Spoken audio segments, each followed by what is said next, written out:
بیان ایک ایسی شخصیت موجود ہے جس کا نام کسی تعارف کا محتاج نہیں، ایک ایسی ہستی جن کے ہاتھوں لاکھوں لوگ دائرہ اسلام میں داخل ہو چکے ہیں۔ جی ہاں، ہم بات کر رہے ہیں ڈاکٹر ذاکر نائک کی، جو اسلام کی عالمگیر دعوت کو جدید دور میں ایک نئے انداز میں پیش کر رہے ہیں۔ ڈاکٹر ذاکر نائک 18 اکتوبر 1965 کو بھارت کے شہر ممبئی میں پیدا ہوئے۔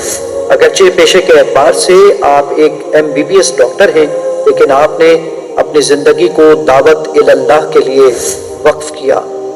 آپ نے دعوت کا پیغام دنیا کے کونے کونے تک پہنچایا اور مختلف بر اعظموں میں سینکڑوں عوامی اجتماعات میں خطاب کرتے ہوئے لاکھوں لوگوں کو اسلام قبول کرنے کی سعادت بخشی۔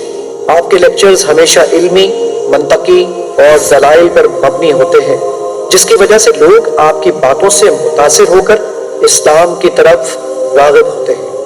1 اپریل 2000 کو آپ نے امریکہ میں عیسائی عالم ولیم کیمبل کے ساتھ ایک تاریخی مناظرہ کیا، جس کا عنوان تھا قرآن اور بائبل سائنس کی روشنی میں۔ یہ مناظرہ پوری دنیا میں دیکھا گیا اور اس کے بعد 34,000 افراد نے اسلام قبول کیا۔ ڈاکٹر ذاکر نائک نے 2006 میں پیس ٹی وی کا آغاز کیا، جو آج دنیا کے 200 سے زائد ممالک میں اسلامی تعلیمات کا سب سے بڑا ذریعہ بن چکا ہے۔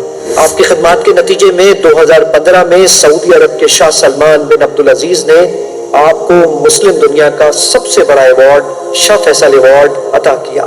اسی طرح امریکہ کی جارج ٹاؤن یونیورسٹی نے آپ کو 2011 سے 2014 تک دنیا کی 500 بااثر ترین شخصیات میں شامل رکھا۔